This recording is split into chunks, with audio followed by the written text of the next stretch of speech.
Depression দুশ্চিন্তা থেকে মুক্তির উপায় কি? ডিপ্রেশন এবং দুশ্চিন্তা এখন ঘরে ঘরে। যত বেশি সম্পদ, যত বেশি মানুষের দিনকাল ভালো, তত বেশি মানুষের মধ্যে দুশ্চিন্তা, ডিপ্রেশন বেশি। তো এই দুশ্চিন্তা এবং ডিপ্রেশন এটা থেকে মুক্তি লাভের জন্য আমাদের যে কাজগুলো করতে হবে তার ভিতরে 1 নম্বর হলো 5 ওয়াক্ত নামাজ যথাযথভাবে সুন্দরভাবে আদায় করতে হবে, খুব লম্বা সময় নিয়ে, ধীরে ধীরে। দ্বিতীয়ত, আপনি বেশি বেশি করে কোরআনে কারিমের অর্থ সহকারে তিলাওয়াত করবেন। এটি দুশ্চিন্তা থেকে মুক্তি লাভের জন্য অন্যতম কারণ। বিশেষ করে সূরা ইউসুফ সম্পর্কে অনেক উলামারা বলেছেন, এটা অর্থ সহকারে বুঝে পড়লে, মহব্বতের সাথে পড়লে, তাজবিদের সাথে সুন্দরভাবে পড়লে ইনশাআল্লাহ দুশ্চিন্তা থেকে মানুষ বাঁচতে পারে। তৃতীয়ত, দুরুদের আমল এ সম্পর্কে হাদিসে পরিষ্কারভাবে আমাদেরকে নবী সাল্লাল্লাহু আলাইহি ওয়াসাল্লাম নির্দেশনা দিয়েছেন যে নিয়মিত যদি কেউ দুরুদ পড়ে, সবসময় দুরুদ পড়ে, তো আল্লাহ তাআলা তাকে দুশ্চিন্তা মুক্ত করেন। আরেকটা হলো ইস্তেগফার। ইস্তেগফার যদি কেউ নিয়মিত পড়েন, তাকেও আল্লাহ তাআলা দুশ্চিন্তা থেকে হেফাজত রাখেন। আর এছাড়া দুশ্চিন্তা থেকে মুক্তি লাভের জন্য একটা বিশেষ দোয়া আছে, নবী সাল্লাল্লাহু আলাইহি ওয়াসাল্লাম পড়তেন, আল্লাহুম্মা ইন্নী আউযু বিকা মিনাল হাম্মি ওয়াল হাযান ওয়া আউযু বিকা মিনাল আজজি ওয়াল কাসল ওয়া আউযু বিকা মিনাল বুখলি ওয়াল জুবন ওয়া আউযু বিকা মিন গালাবাতিদ দাইনি ওয়া কাহরির রিজাল। এই দোয়ার প্রথম অংশ যেটা, আল্লাহুম্মা ইন্নী আউযু বিকা মিনাল হাম্মি ওয়াল হাযান, আল্লাহ আপনার কাছ থেকে দুশ্চিন্তা, পেরেশানি, ডিপ্রেশন থেকে আমি পানা চাই, এটা বিশেষ করে পাঠ করবেন। আর এমনিতে নবী সাল্লাল্লাহু আলাইহি ওয়াসাল্লাম নিয়ম ছিল, কানাইজা হাযাবাহু আমরুন ফাযা ইলাস সালাহ, কোনো বিষয়ে যখন তিনি পেরেশানিতে পড়তেন নামাজে চলে যেতেন, 2 রাকাত নামাজ পড়তেন। আর এর বাইরে বিশেষ করে ভোর রাতে তাহাজ্জুদের সময় উঠে নিরিবিলি আল্লাহর সাথে একটু মন খুলে কথা বলেন, ইনশাআল্লাহ আল্লাহ তাআলা আপনার মানসিক অশান্তি দূর করবেন। আমি এক জাহেল ফ্যামিলির আলেম। আমার পারিবারিক অবস্থা এমন যে কেউ কারোর সাথে একান্ত প্রয়োজন ছাড়া কোনো কথাই বলে না। তবে গত 2-1 বছর আগে নিজে থেকে আগ্রহে সবার সাথে হাসি খুশি মজাক করার অনেক চেষ্টা করি, কিন্তু মানুষ তো অভ্যাসের দাস, সেই হিসাবে তাহার হয়ে ওঠেনি। এক্ষেত্রে আমার করণীয় কি? দেখুন, আমরা সবসময় বলি যে পরিবার যদি পরিপূর্ণ দিনদার না হয়, তাহলে সবাই আসলে দিনের উপরে চলতে পারে না, খুব কঠিন হয়। এখন পরিবারের যদি বেশিরভাগ সদস্যই জাহেল হয় বা দিনের ছোঁয়া থেকে দূরে থাকেন, তাহলে তাদেরকে আমরা দিনের পথে আনার জন্য চেষ্টা করতে পারি। কিন্তু হেদায়েতের মালিক কে? আল্লাহ। আপনি চেষ্টা করতে পারেন, আল্লাহ যদি হেদায়েত না লিখে থাকেন তার নসিবে, তাহলে আসলে সে হেদায়েত পাবে না। এখন চেষ্টাগুলো কিভাবে হতে পারে? কয়েকটা ওয়ে হতে পারে। নাম্বার 1, নিজেদের সুন্দর আচরণ, উত্তম ব্যবহার, উত্তম আখলাক দিয়ে আপনি তাদেরকে আপনার প্রতি আকৃষ্ট করতে পারেন। অনেক ছেলে আছে বাবাকে দিনের দাওয়াত দেয়, বাবার কথা শোনে না, হয়তো তার বাবা টাকা পয়সার জন্য স্ট্রাগল করছে, তো আপনি তাকে দাওয়াত দেওয়ার জন্য অনেক বেশি সিরিয়াস হয়ে যান, হালাল উপার্জন করে বাবার অভাব দূর করে দেন, তখন দেখবেন বাবা আপনার কথা এমনিতেই শুনবে।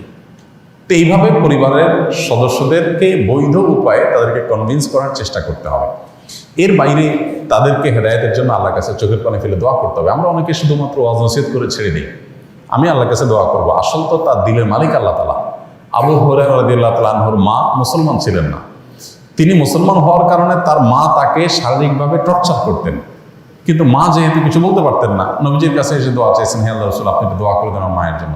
আল্লাহ তাআলা দোয়া করেছেন, আল্লাহ আবু হুরায়রার মাকে আপনি হেদায়েত দান করেন। তিনি পর্যায়ে দেখেন তার মা ঈমান আনার জন্য প্রস্তুত হয়ে বসে আছেন। তো এই জন্য হেদায়েতের জন্য পরিবারের সদস্যদের নামে খুব সিরিয়াসনেসের সাথে, খুব আন্তরিকতার সাথে, খুব কায়মনোবাক্যে আল্লাহর কাছে চোখের পানি ফেলে দোয়া করতে থাকেন, তাদের নাম ধরে ধরে। আর এদিকে নিজের চেষ্টা অব্যাহত রাখেন। এরপর যদি হেদায়েত তারা না পায়, আল্লাহর পরে ন্যস্ত করে দেন, আপনারা কোনো দায়িত্ব থাকলো না। আমাদের দেশের জাতীয় সঙ্গীত পরিবর্তন করার জন্য অনেকেই বলা বলি করছেন, এটা পরিবর্তন করা উচিত কিনা, ইসলামের আলোকে জানতে চাই। জাতীয় সঙ্গীত পরিবর্তন করার দাবি এবারই শুধু উঠছে তা নয়, এর আগেও বারবার উঠেছে, আপনারা জানেন। কেন উঠেছে সেটা নিয়ে তর্ক আছে, বিতর্ক আছে, এটা উঠা উচিত কিনা বা এই সঙ্গীত থাকা উচিত কিনা, বা জাতীয় কোনো গীত, জাতীয় কোনো স্লোগান থাকা উচিত নাকি সেটা পরিবর্তন করা দরকার, সেটা নিয়ে আলোচনা হতে পারে। আমি সে আলোচনায় যাব, তার আগে একটু প্রাসঙ্গিক অন্য একটা বিষয় বলি। সেটা হলো যে দেশপ্রেমের নামে, দেশত্ববোধকতার নামে, দেশত্ববোধক কাজের নামে আপনি কোনো গীত, মিউজিক সংযুক্ত করে, বাদ্যযন্ত্র সংযোগে আপনি যদি কাউকে শুনতে বাধ্য করান, তাহলে সেটা তার স্বাধীনতার খর্ব করার শামিল, বিশেষ করে মুসলমানদের ক্ষেত্রে। কারণ ইসলাম যেহেতু বাদ্যযন্ত্র যোগে কোনো গান বাদ্যকে অ্যালাউ করে না, কোনো গানকে অ্যালাউ করে না, বিধায় আপনি দেশাত্মবোধক গানের নামে, দেশপ্রেমের নামে আপনি আমাকে যদি এটা চাপিয়ে দেন, তাহলে এটা হবে আমার অধিকার লঙ্ঘন করা, আমার অধিকার খর্ব করা। সোজা কথা, দেশের সংখ্যাগরিষ্ঠ মানুষ যেটাকে হারাম মনে করে, সেই কাজ আপনি দেশের মানুষের উপরে চাপিয়ে দিতে পারেন না। হ্যাঁ, দেশের একটা স্লোগান থাকলো, একটা গীত থাকলো, সেটার কথা মনা ভিতরে যদি আপত্তিকর কোনো কিছু না থাকে, সেটা ভিন্ন বিষয়, অবশ্যই সেটা গ্রহণযোগ্য হতে পারে।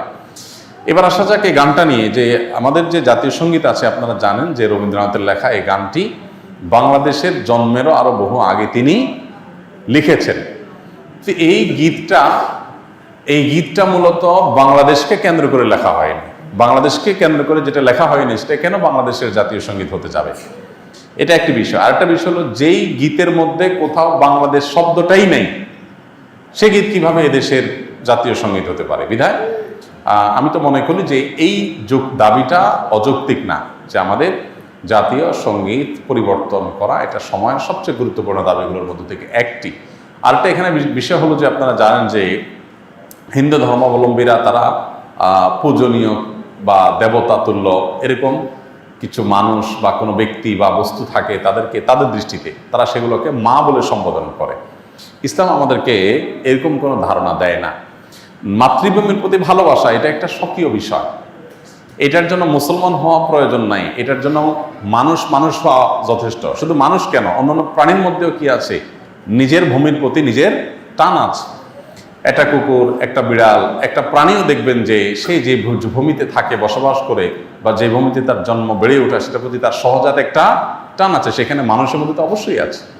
আমাদের প্রিয় নবী সাল্লাল্লাহু আলাইহি সাল্লাম মক্কা থেকে যখন হিজরত করে মদিনায় আসছেন, তাকে যখন কেবলা পরিবর্তন নির্দেশ করা হলো, তিনি যখন ফিলিস্তিনের দিকে নামাজ আদায় করছিলেন, তিনি বারবার করে মক্কার দিকে যেন কেবলা করে নামাজ পড়তে পারেন, নিজের মাতৃভূমির দিকে ফিরে যেন তারা সালাত আদায় করতে পারেন, সেজন্য আল্লাহর কাছে বারবার করে বিভিন্নভাবে আর্গুমেন্ট পেশ করছিলেন। আল্লাহ তাআলা কোরআনে সেটা উল্লেখ করেছেন, ফালানুওয়াল্লিয়ান্নাকা কিবলাতান তারদাহা। হে রাসূল, অচিরেই আপনাকে আপনার মনের মতো আপনি যে কেবলার প্রত্যাশা করছেন সেদিকে ফিরে সালাত আদায় করার নির্দেশ দান করবে। এখান থেকে বোঝা যায় মাতৃভূমির প্রতি সহজাত টান থাকা এটা একেবারে প্রাকৃতিক একটি বিষয়। বিধায় এটার জন্য কোনো জাল হাদিস বানানোর কোনো প্রয়োজন নাই, যে হব্বুল্লাতন মিনাল ঈমান, দেশপ্রেমের অঙ্গ, এরকম কোনো হাদিস নবী সাল্লাল্লাহু আলাইহি ওয়াসাল্লাম বলেন নাই। নবী সাল্লাল্লাহু আলাইহি ওয়াসাল্লাম নিজেই নিজের মাতৃভূমির মধ্যে তার ভালোবাসা ছিল। সো একজন মানুষ হিসেবে আমাদের মধ্যে সেটা থাকবে, দায়িত্বশীলতা থাকবে, সেটাই স্বাভাবিক। আলাদা করে জাল হাদিস বানানোর প্রয়োজন না। যাই হোক, তো মাতৃভূমির প্রতি টান এক জিনিস, আর সেটাকে পূজা করা আরেক জিনিস। ইসলাম আমাকে এটাকে পূজনীয় করতে বলে নাই। বিধায় সংখ্যাগরিষ্ঠ মানুষের বিশ্বাসের সাথে যেমন যায় না, এই গীত বাংলাদেশকে কেন্দ্র করে লেখা হয় নাই, এটা বাংলাকে কেন্দ্র করে লেখা হচ্ছে, যেটা পশ্চিমবঙ্গ পূর্ববঙ্গ মিলায়। অতএব এই জ্ঞান মূলত এই দেশের জন্য না, যার কারণে এই গীত বা স্লোগান বাংলাদেশের এটা পরিবর্তন হওয়াটাই হলো যৌক্তিক।